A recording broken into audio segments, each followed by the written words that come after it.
Pernyataan belak-belakan Menteri Keuangan Purbaya Yudi Sadewa yang menuding Pertamina malas-malasan membangun kilang minyak secara mengejutkan diikuti oleh insiden kebakaran kilang minyak di Dumai, Riau.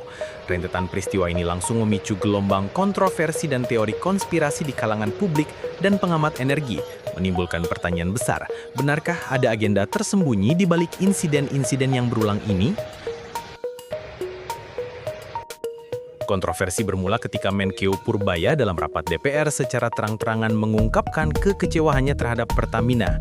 Ia menyoroti kegagalan perusahaan plat merah itu merealisasikan janji pembangunan 7 kilang baru sejak 2018. Saya pernah, waktu saya di Maritim, saya pernah tekan mereka tahun 2018 untuk bangun kilang. Mereka janji mereka akan bangun 7 kilang baru dalam waktu 5 tahun. Sampai sekarang kan nggak ada satupun. Menurut Purbaya, kondisi ini membuat Indonesia terus merugi karena ketergantungan impor BBM dari Singapura yang berdampak pada defisit neraca migas hingga miliaran dolar. Tak tanggung-tanggung, Purbaya bahkan melontarkan ancaman keras, menjapot Direktur Utama Pertamina dan memotong anggaran subsidi jika proyek pembangunan kilang tidak kunjung berjalan. Yang paling menggemparkan, ia juga mengindikasikan bahwa ada kemungkinan Pertamina sengaja membakar kilang minyak untuk kepentingan tertentu. Hipotesis sengaja dibakar untuk cuan mafia migas. Sesaat setelah pernyataan Purbaya, insiden kebakaran kilang minyak di Dumai pada 1 Oktober 2025 seolah menjadi pembenaran atas kecurigaan tersebut. Kebakaran ini menambah panjang daftar insiden serupa yang kerap terjadi di kilang-kilang Pertamina, namun penyebab pastinya seringkali masih menjadi tanda tanya. Pengamat ekonomi energi Fahmi Radi yang pernah menjadi bagian dari tim anti-mafia migas turut mengamini hipotesis Purbaya. Fahmi membeberkan dugaan adanya mafia migas yang bermain di balik layar. Menurutnya, kebakaran kilang yang berulang ini bukan sekedar kecelakaan.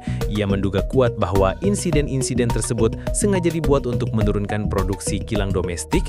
Dengan produksi yang rendah, kebutuhan impor BBM akan meningkat.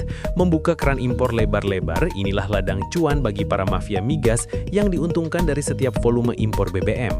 Fahmi menambahkan, sistem keamanan kilang minyak di luar negeri sangat ketat dengan standar zero accident. Namun di Indonesia, insiden kebakaran terus berulang, memunculkan tanda-tanda besar tentang standar keamanan Pertamina dan apakah perusahaan belajar dari kesalahan. Demi memutus rantai dugaan mafia migas ini, Fahmi Radi bahkan mengusulkan solusi radikal yang tak kalah kontroversial, mendesak Danantara untuk membangun kilang minyak baru tanpa melibatkan Pertamina dalam tahap pembangunannya. Ia khawatir jika proyek tersebut diserahkan kepada Pertamina, pembangunan kilang akan terus mandek karena kuatnya pengaruh mafia migas di dalam tubuh perusahaan. Setelah kilang selesai dibangun, barulah diserahkan kepada Pertamina untuk dioperasikan. Desakan intervensi Presiden melawan backing Langit 7. Kontroversi ini semakin meruncing dengan desakan agar Presiden Prabowo Subianto turun tangan langsung memberantas mafia migas. Fahmi Radi menegaskan bahwa kekuatan mafia migas ini sangat besar, bahkan disebut memiliki backing Langit 7 yang sulit ditembus. Mantan Menteri BUMN Dahlan Iskan bahkan pernah mengaku tak sanggup melawan mafia ini. Publik kini menanti langkah konkret dari pemerintah. Apakah penangkapan Biorka yang baru lama ini diumumkan bisa menjadi sinyal keseriusan dalam menumpas kejahatan siber, sementara mafia migas yang diduga merugikan negara triliunan rupiah masih bebas berkeliaran?